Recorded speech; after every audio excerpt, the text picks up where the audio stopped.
In 2016, black voters were credited with delivering Hillary Clinton the nomination. This group of voters will also be key to winning in 2020. To underscore the importance of the black vote and the changing dynamic in politics, the Color of Change PAC has launched a new podcast featuring interviews with some of the leading candidates. The goal is to offer an honest take on race and politics. That podcast is hosted by spokesperson of Color of Change PAC, Rashad Robinson. He joins us now via Skype to discuss the key issues and the state of the race. Rashad, great to see you, sir. Great to see you as well. Thanks for having me. All right, so what are you up to? You're always up to something good. What's going on? Well, this was a real opportunity for us to bring the candidates in to not just talk about the what, but the how, right? All of these candidates have racial justice classes, which I think is actually incredible. It's a testament to so much of what we've been able to build as a movement, to have these candidates have to, in really clear ways, address the issues and concerns of the community. But the kind of positions on paper are only a small part of what's at hand, right? Because just because you vote for Joe Biden doesn't mean you're going to get the Joe Biden healthcare plan versus voting for Bernie Sanders and getting the Bernie Sanders plan. There is so much standing in the way between these plans and actually accomplishing it. And so we really wanted to bring these candidates in to the room and really understand how they're going to fight to achieve these things, how they're going to work with movements of everyday people, how they're going to build the numbers necessary to achieve the goals that they're out talking about, the plans they're out talking about. And so, it's really been a really good, honest conversation to have these candidates have to talk not just about the what, but the how, but also talk about corporate power and all the other things that so often prevent progress from happening on racial justice issues.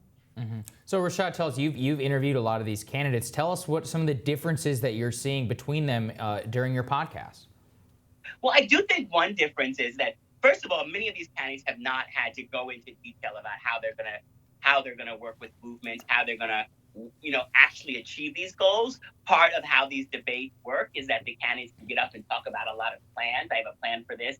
I have a plan for that, and that's not a criticism. I think that's important, but the how. And so I think a lot of the candidates were deeply stumped. I think that some of the candidates have more experience working with movements than others. You have a candidate like Tom Steyer, who's just got on the debate stage, but spent a lot of years building movement organizations and working with movement organizations.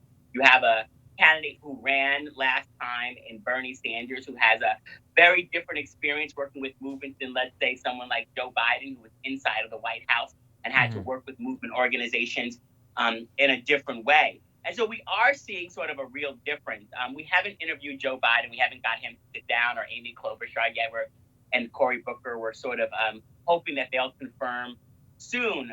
So those are some of the differences. One of the last questions that I asked of each of the candidates, which I think is also really important to kind of help underscore both how these candidates will lead and govern, which I think is incredibly important as we're picking someone that we want to champion. Is the last question I asked each of the candidates was, can they name a Black person or talk to us about a Black person who's helped influence their understanding of politics and culture and service? So much of this debate season is about candidates coming to different communities and saying what they're going to do for them, how they're going to help solve problems in those communities, how they're going to help deal with disparities. But we want to understand how the candidates are going to actually listen to communities as much as they're going to try to lead. And so helping to understand. And so, I taped a couple of weeks ago, for instance, with Senator Elizabeth Warren. And when I asked her the question about, who's a Black person who really contributed to her understanding of service and politics, she talked about the decades of work that she had done with the late Congressman Elijah Cummings, and talked about how Congressman Cummings really sort of influenced her understanding of what it meant to fight when she was fighting around the sort of housing crisis and all those other issues and the work that she did with him. Senator Sanders talked about Harry Belafonte and talked about Martin Luther King. Julian Castro talked about a local advocate and leader who had become an elected official in San Antonio, who knew his mother, and he had watched him, and also watching Jesse Jackson run for president as a teenager and see a multiracial coalition go around that. And so I think in some ways, that answer to the final question was also instructive of Right. who Yeah. do these people admire, who do they listen to, and then sort of how do they think about the community and think about the people that they follow. Well, and we have a little bit of your interview with Senator Sanders. Let's take a listen. The incentive structures that are have been set up for corporations impact every single sector of our society. They do. They impact healthcare in terms of a system which is completely dysfunctional with 89 million people uninsured, impacts the African American community even more. The idea that we have 3 times more maternal deaths at childbirth for Black women is, unspeakable. It impacts real estate in the fact that redlining still exists. You want your kid to go to a good school? Well, you may not be able to buy a house in the kind of neighborhood you want. It impacts education, as we mentioned. Certainly impacts criminal justice, my God. Rashad, last time Senator Sanders ran back in 2016, there's this whole Bernie Bros narrative. The knock on him was his coalition was too white. It was just a bunch of young white guys who were backing him. This time around, the coalition looks very different. He really has cross-racial support. What do you attribute that difference to? Well, I mean, I think it's about progress and change. A lot of the issues that Bernie Sanders was talking about on the debate stage last time around are now very mainstream and are being debated about in a different way.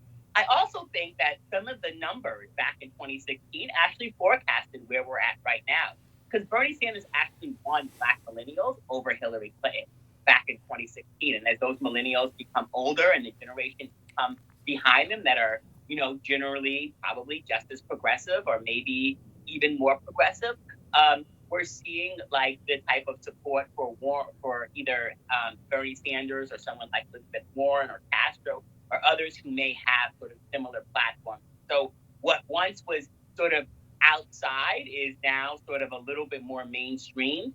And I think that's also what you're seeing. You're seeing also people who were elected kind of carrying the Bernie Sanders mantra and people being able to see Bernie Sanders' message through the sort of mouth and passion and energy of young women of color. And so I do think that that's part of what we've seen change.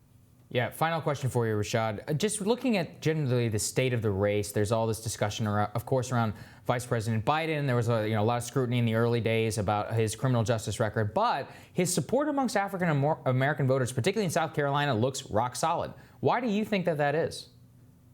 Well, I don't think it looks rock solid, but it definitely is. It's definitely there, right? Yeah. I mean, Hillary Clinton's support among Black people looked rock solid back in 2007. And she got to South Carolina after Iowa. Black people, Right. especially older Black people, are some of the most strategic voters. And as I talk to older Black voters, they are going to the polls. And actually, I've talked to some of the candidates even personally, about this, off record, about the fact that Black voters are oftentimes going to, especially older Black voters, are going to pick the candidates that they think that white people will accept. And a lot of them are looking at a country that just elected Donald Trump, and they are harm reduction voters. And many of them are like, well, we are not quite sure yet if maybe a Kamala Harris or Elizabeth Warren or Mayor Pete, is going to be acceptable for enough white folks to actually get them over the line. Whereas you see younger Black voters who are actually in a much more aspirational space, have a much different sort of relationship to electoral politics and the years of championing candidates. But I just think that for anyone to know that, as a person who campaigned against and pushed Barack Obama running a civil rights organization and saw the pushback I got from Black folks, it would be surprising to sort of see that type of brand loyalty, let's say in 2015, 2016, that Black folks had for Barack Obama, and go back to 2007 and realize that Black folks were not actually there. And so there's a long way to go, and it is not rock solid. I do think that Joe Biden, like all the candidates, is going to have to continue to contend for the community and recognize that nothing is set until the ballots are cast. Very good point, Rashad. Anything for granted. Harm reduction voters, I like that. Thank you, very much. Rashad. All right. Next on Rising, One presidential candidate who may not be discussed often but has left her mark on the primary so far is Marianne Williamson. She tells us why she is not dropping out anytime soon and the strategy for her campaign. That's next.